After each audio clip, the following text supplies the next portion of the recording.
Hello, I'm Reverend Shelly Wright-Adams. I am completing my third degree with Liberty University. I first received an associate's degree in religion. Then I received a bachelor's degree in early childhood education. And now I'm in the final stretch of my master's degree in human services. So I am so excited, and I will be going forward and obtaining a doctorate as well through Liberty University. I have been in the ministry for over 20 years. I am the mother of 3. I am married to a wonderful man. I have my oldest 2 children. I have a 19-year-old son who is in his 2nd semester of college. I have a 17-year-old who will be finishing high school, who's already been accepted into college, and I have a 27-year-old who moved to Miami and is now living her best life. So we're excited about that. My husband and I own and operate an early learning center where we put God first. It's a Christian center. We teach our children the principles of the Bible as well as their families, and ensure that their academic success is immeasurable. We have 4-year-olds who are reading, and they are in our first grade program, so we are quite excited about that. My overarching goal for this course in this video is to, number 1, become a better communicator through being a mindful listener, watching my body language, so that I can educate and show people as I show them the Christ-like in me. I also want to show them how to be effective communicators, how to listen, how to speak for understanding and clarity.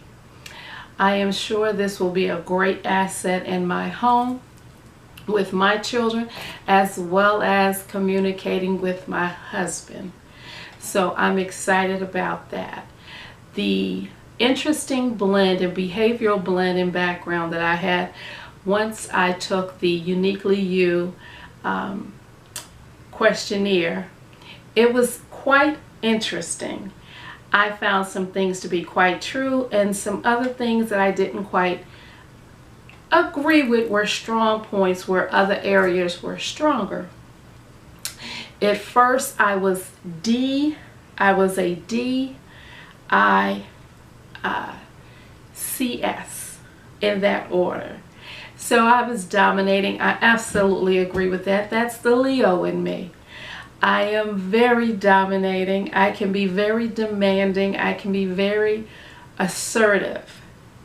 And so I absolutely agree with that assessment. It also labeled me as being inspiring, which was number 2, being very inspiring. And every day I try to do that, not only with the children that we work with, but the families and the parents that we work with. It's very important that we abide by the old African proverb that it takes a village to raise a child. So we are very much a village here at Agape Christian Early Learning Center. One of the places in Uniquely You that I wasn't quite in agreement with was that I was passive, and that was higher than my that was a C. So that was, I was cautious, I was passive. I don't think there's ever a time when I'm passive.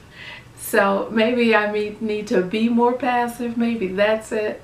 But I felt very good about the survey in a whole. It really told me some things about myself that agreed with the discipleship personality traits that I take on a regular basis when teaching the class. So they did match up together. So I'm excited about those things. Also, when we talk about communicating, one of the barriers in communication through this study that I found and I'm very mindful of now is how attentive I am to the person speaking, even when it's something that I've heard before or feel that I've heard before. And as a counselor, as a reverend, as a life coach, you often feel like you're listening to or watching the same script, it just has a different cast. And I want to make sure that even though I feel like I've heard the conversation before, that I'm giving my clients and the people that I'm communicating with, that I'm giving the speaker my entire body when I'm listening. I'm not, with my husband, I have found myself repeating myself, so of course I give the eye language. I give the face language. I give the I don't want to hear it language. And this tool here, I have learned I need to put away more often. So often I'm having a conversation with someone and my phone, which is constantly ringing, I will stop in the middle of them. No, I hear you, I hear you. No, go ahead, go on. And that's very distracting, and it's also disrespectful. Although I hear them, I'm not giving them everything that they deserve and everything that they need. I also want to use reflection more. I don't want to assume that I know what someone's talking about, what they're trying to convey. I want to reflect on it. I want to give them back what I think that they've said to me so that I ensure that there is a full understanding. I want to continue to provide a genuine conversation. I want to continue to be empathetic, sympathetic, and warm when talking with people. I want to make sure that I do that. One of the strategies that I'm going to use is my family. I am so excited that I will be using my family, my children and my husband as my guinea pigs. I will use them to make sure that my body language is okay, that I have heard what they said, that I am with them, I acknowledge them. I also want to make sure that they feel valued in the conversation. I want to make sure that they know that me agreeing with them, that has no place in the fact that I want to make sure that they know that I heard them, that I'm not going to devalue them, I'm not going to argue with them or debate with them when they're trying to talk to me. I want to make sure that I'm actually present in the conversation. Part of my action plan, I've already discussed with my family, 1 day a month for 24 hours, we are all going to put away cell phones, iPads, iWatches, all types of communication outside of us sitting down and having conversations, having dialogue, having game night where there may be confrontation or disagreement, and learning how to work through that.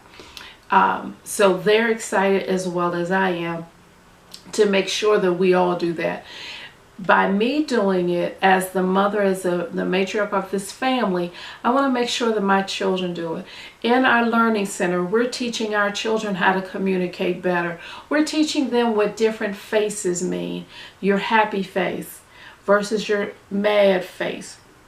Your sad face. Your I don't want to hear it face. We're teaching them how not to use that during communication by not doing it ourselves first. We also want to make sure that in our action plan that we incorporate families, we incorporate our parents. We firmly believe that just like that old shampoo commercial, I told friends and they told friends, and that's what we want to make sure that we do. Also, I want to leave you with two things. The first one is what I wake up each and every day and I recite to myself. Proverbs 3, 5, and 6. Trust in the Lord with all your heart and lean not on your own understanding. Acknowledge him in all your ways and he will direct your paths. We also want you to change your mind. It'll change your life. It's worked for us. It's going to continue to work for us. As we all know, change only means we get better. God bless you and thank you for your time.